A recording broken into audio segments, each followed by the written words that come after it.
hadirin wal hadirat jamaah Maulidur Rasul yang dimuliakan oleh Allah. Alhamdulillah, pagi yang penuh dengan keberkahan ini ulun disampaikan oleh Allah di kampung yang luar biasa.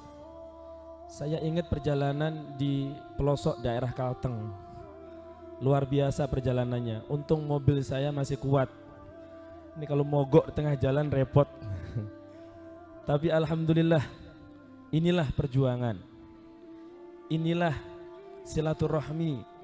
Tak pandang lelah, tak pandang jarak, tak pandang kayak apa, yang penting bisa silaturahmi.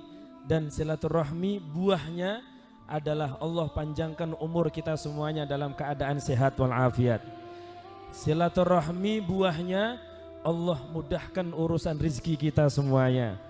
Silaturahmi buahnya kita insya Allah tidak mati kecuali dalam keadaan husnul khatimah. Amin ya rabbal alamin. Hadirin wal hadirat yang dimuliakan oleh Allah, kenapa kita harus kumpul-kumpul kayak ini? Padahal jam segini seharusnya kerja, jam segini seharusnya beraktivitas yang lainnya. Tapi kenapa, buat apa capek-capek mengeluarkan uang, tenaga, pikiran untuk mengadakan acara-acara seperti ini, terutama untuk seluruh panitia dan seluruh yang ikut andil di dalam mensukseskan acara yang penuh dengan keberkahan ini. Buat apa itu semuanya? Tidak lain tidak bukan untuk kita sendiri. Nabi Muhammad nggak perlu perayaan seperti ini pun beliau sudah mulia. Nabi Muhammad nggak perlu solawat kita, tanpa solawat dari kita beliau tetap dan terus akan mulia.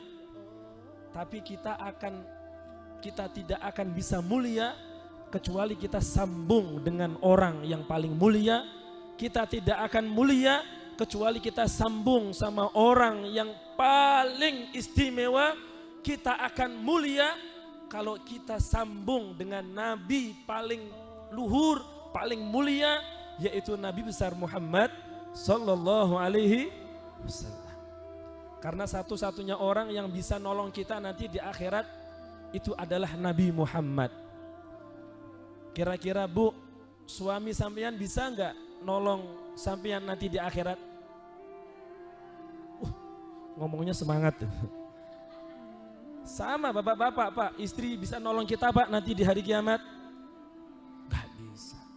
Yang bisa nolong kita siapa? Yang bisa nolong kita siapa? Rasulullah. Maka untuk Rasulullah harus kita luangkan waktu, tenaga, pikiran, harta. Kenapa? Karena yang bisa nolong kita nanti di hari kiamat. Di hari itu suami lari dari istrinya. Kenapa lari? Takut dituntut sama istri. Istri lari dari suaminya, takut dituntut sama istri. Takut dituntut sama suaminya. Anak lari dari orang tua lari dari anaknya. Kenapa? Takut dituntut. Semuanya nanti akan menuntut balas. Seorang istri nuntut suami, kenapa? Ya Allah, ini suamiku nggak pernah ngajak aku sholat, suamiku nggak pernah mengajari aku ilmu agama, suamiku nggak pernah mengingatkan aku kepadamu ya Allah. Sang suami jawab, nuntut juga, ya Allah, istriku susah diatur. Makanya lari, istri lari dari suami, suami lari dari istri. Anak nuntut sama Allah, ya Allah, ini abahku, dia sholat sendirian, aku nggak pernah diajari sholat.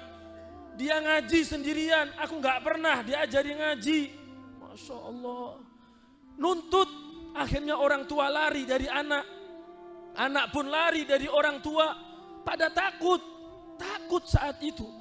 Semua manusia dari zaman Nabi Adam sampai manusia terakhir nanti hari kiamat berbondong-bondong mendatangi satu orang yang bisa menolong, yaitu Nabi Muhammad sallallahu alaihi wasallam. Yang bisa nolong hanya Nabi Muhammad. Jabatan gak akan bisa nolong, harta gak akan bisa nolong, apalagi hanya anak, hanya suami, istri, gak bisa nolong. Yang bisa nolong kita nanti di hari yang sangat dahsyat, di hari yang mana keringat kita ini ada yang selutut, ada yang sepaha, ada yang seperut, ada yang sedadah, ada yang seleher, bahkan ada yang tenggelam dengan keringatnya. Matahari 7 jengkal di atas kepala kita. Di saat itu yang bisa nolong, yang bisa ngasih syafaat hanya Nabi Muhammad sallallahu alaihi wasallam. Maka sungguh aneh kalau kita ini enggak senang, enggak bahagia atas lahirnya Nabi termulia, Nabiyina wa Habibina Muhammad sallallahu alaihi wasallam. Semoga siang ini yang mengadakan acara ini khususnya, yang nyumbang acara ini khususnya, semoga panitia semuanya Allah kabulkan hajat-hajatnya oleh Allah. Para donatur semuanya Allah balas dengan sebaik-baik balasan dunia sampai nanti fil akhirah. Karena acara ini ada karena mereka. Coba kalau panitia nggak ada, bisa nggak kita duduk di sini? Nggak bisa. Maka terima kasih besar, terima kasih banyak, dan harus kita pahami ini semua akan kembali pada diri kita. Nabi udah mulia, Nabi udah enak. Kita harus pikirkan kayak apa mati kita. Ini adalah sangu mati kita ya ini. Sangu mati kita ya hadir majelis-majelis seperti ini. Kita berharap semoga gara-gara kita hadir majelis seperti ini, gara-gara kita baca maulid bersama, kita dengarkan Al-Quran bersama, semoga kita tidak mati kecuali dalam keadaan husnul khatimah. Semoga kita semuanya nanti kubur kita menjadi raudhah min riyadil jannah, taman daripada taman-taman surganya Allah Subhanahu wa taala. Amin ya rabbal